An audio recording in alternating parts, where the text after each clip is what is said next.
எஸ்தரின் புஸ்தகத்துல சொல்லப்படுகிற சில நபர்களை குறித்து இன்றைக்கு நம்ம தியானிக்க போகிறோம். எஸ்தரின் புஸ்தகத்தில் சில மனிதர்கள் முக்கியமான மனிதர்களாக இருக்கிறார்கள். அதுல ஒன்று அகாஸ்வேரு, இரண்டாவது வஸ்தி, மூன்றாவது எஸ்தர், நான்காவது மொர்தகாய், ஐந்தாவது ஆத்தாகு, ஆறாவது ஆமான். ஆமென். ஸோ இந்த 6 பேரும் இந்த எஸ்தரின் புஸ்தகத்துல மிக மிக முக்கியமான மனிதர்கள். ஸோ இந்த மனிதர்கள் யாரு, இந்த மனிதர்கள் எப்படிப்பட்டவர்கள் என்பதை முதலாவது நம்ம தியானிக்க போகிறோம். ஒவ்வொரு மனிதர்களாய் நம்ம பார்க்க போகிறோம். அதற்கு பின்பு ஒவ்வொரு அதிகாரங்களாய் இந்த புஸ்தகத்தை நம்ம பார்க்க போகிறோம். ஆமென். ஸோ இந்த புஸ்தகத்துல 6 விதமான முக்கிய மனிதர்கள் இருக்கிறார்கள். ஒன்று அகாஸ்வேரு, 2 வஸ்தி, மூன்றாவது எஸ்தர், நான்காவது மொர்தகாய், ஐந்தாவது ஆத்தாகு, ஆறாவது ஆமான். சரியா? சரி, இன்றைக்கு இந்த அகாஸ்வேருவை குறித்து நம்ம தியானிக்க போகிறோம். இந்த எஸ்தரின் புஸ்தகத்துல இந்த இஸ்ரவேல் ஜனங்களும் சரி, பாபிலோனிய ஜனங்களும் சரி, மிகுந்த சந்தோஷமாய் மிகுந்த சமாதானமாய் வாழ்கிறதை நம்ம பார்க்கிறோம். மொர்தகாய் ஒரு யூதன், ஆனா அரண்மனை வாசல்ல ஒரு வேலைக்காரனாய் ஒரு ஊழியக்காரனாய் ராஜாவுக்கு இருக்கிறான். ஆமென். அப்ப அன்றைய நாட்கள்ல யூதர்களும் மற்ற பாபிலோனிய ஜனங்கள் எப்படி இருக்கிறாங்க? ஒரு ஐக்கியமாய் ஒரு சமாதானமாய் வாழ்கிறார்கள். அவர்களுக்குள்ள எந்த ஒரு சண்டையும் கிடையாது, அவர்களுக்குள்ள எந்த வேற்றுமையும் இல்லை. அதே பாபிலோன் தேசத்துல இஸ்ரவேல் ஜனங்கள் வீடுகளை கட்டி வாழ ஆரம்பிக்கிறார்கள். ஆமென்.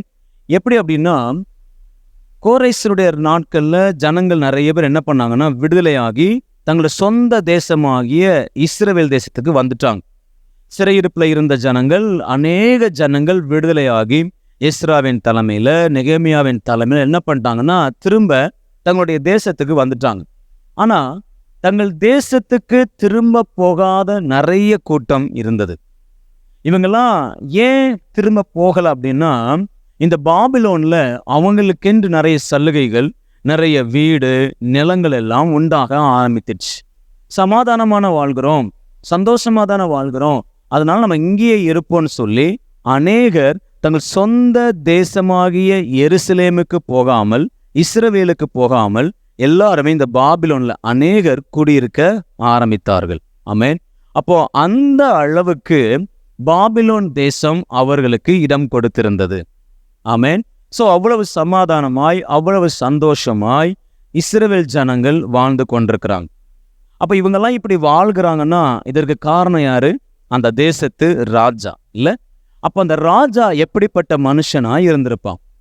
இந்த தேசத்து ஜனங்கள் 2 விதமான குரூப்பும் ஒன்றாய் சமாதானமாய் வாழ வேண்டுமானால் அந்த தேசத்து ராஜா மிகவும் நல்ல மனிதனாக, நன்மை செய்கிற மனிதனாக இருந்திருக்க வேண்டும் இல்ல?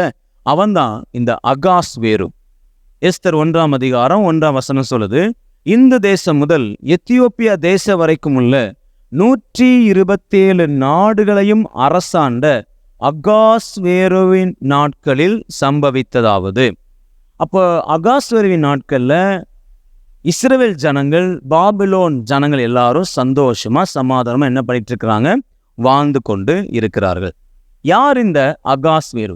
இந்த அகாஸ்வேரு ராஜா எப்படிப்பட்ட மனுஷன்? நல்லா கவனிங்க. இந்த அகாஸ்வேரு யார் அப்படின்னா, தரியு ராஜாவினுடைய மகன். தரியு ராஜாவினுடைய மகன். என்னுடைய அம்மா யாருன்னு கேட்டீங்கன்னா, கோரேசினுடைய மகள். கோரேஸ் ராஜா இருக்கார்ல, அவளுடைய மகள். ஸோ இந்த தரியுவும் இந்த கோரேசினுடைய மகளும் தேவ ஜனங்களை நேசிக்கிறவங்க. ரெண்டாவது, கோரேஸ் தேவனாலே தெரிந்து கொள்ளப்பட்டவன், தேவனாலே முன்குறிக்கப்பட்ட ஆளு, தேவனிடத்துல இந்த திட்டங்களை பெற்ற ஆளு, தேவனை நேசிக்கிற ஒரு மனுஷன் தான் இந்த கோரேஸ். அவன் புறஜாதியானா இருந்தாலும், புறதேசத்து ராஜாவா இருந்தாலும், தேவனையும் தேவனுடைய ஜனங்களையும் அதிகமாய் நேசித்தான்.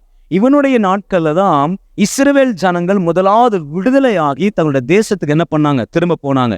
ஆலயத்தினுடைய பொக்கிஷங்களை எல்லாம் இந்த கோரேஸ் எடுத்து கொடுத்தான். நீங்க தேவாலயத்துக்கு கட்டுங்க, தேவாலயத்துக்கு பலி செலுத்துங்க, நீங்க உங்களுடைய பட்டணத்துக்கு நீங்க திரும்பி போங்கன்னு சொல்லி ஜனங்களை விடுதலையாக்கி ஆலயத்திற்கான காரியங்களை கொடுத்து அனுப்பினவன் யாருன்னா இந்த கோரேஸ்.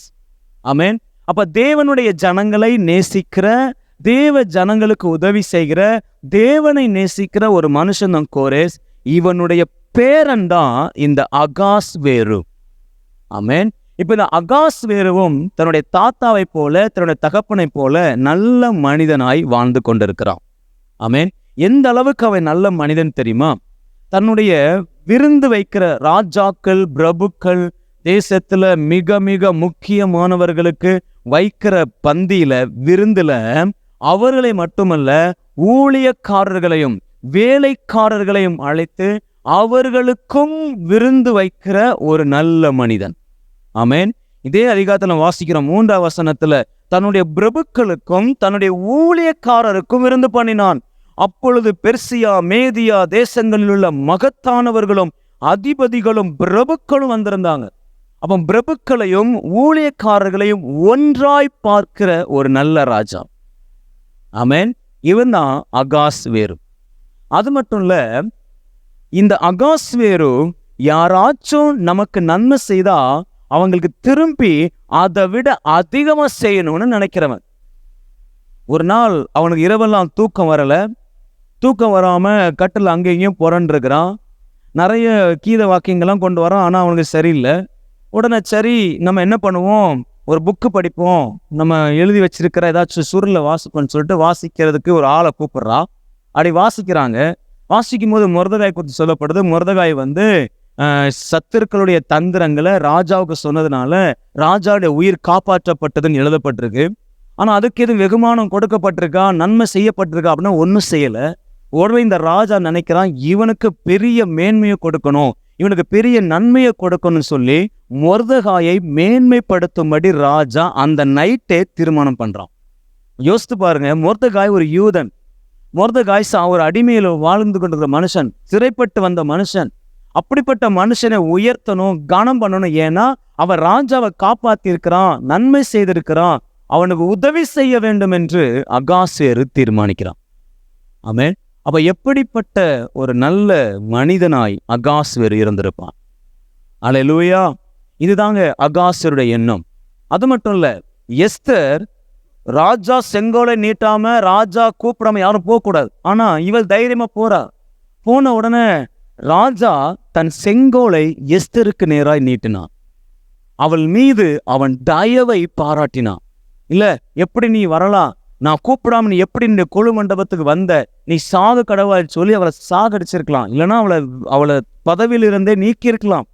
ஆனா அவள் மீது அவன் தயவை. ஆமென். இஸ்ரவேல் ஜனங்களுக்கு எதிராய் தான் ஒரு கையெழுத்தை போட்டுட்டேன்னு தெரிஞ்ச உடனே அவன் மிகவும் மனம் நொந்து அடுத்த செகண்டே அந்த சட்டத்தை எல்லாம் அழித்து புதிய சட்டத்தை எழுதி அந்த ராஜா அகாஸ்வேரு தேசம் முழுவதும் அனுப்புறதை நம்ம பார்க்கிறோம். அப்ப அகாஸ்வேரு ஒரு நல்ல ஒரு ராஜாவாய், நல்ல மனிதனாய் இந்த தேசத்துல வாழ்ந்து கொண்டிருக்கிறான். அல்லேலூயா. இப்படிப்பட்ட ராஜாக்களாய் நீங்களும் நானும் வாழ வேண்டும். ஆண்டவர் உங்களையும் என்னையும் ராஜாக்களாய், ஆசாரியர்களாய் தெரிந்தெடுத்திருக்கிறார். ஆமென்.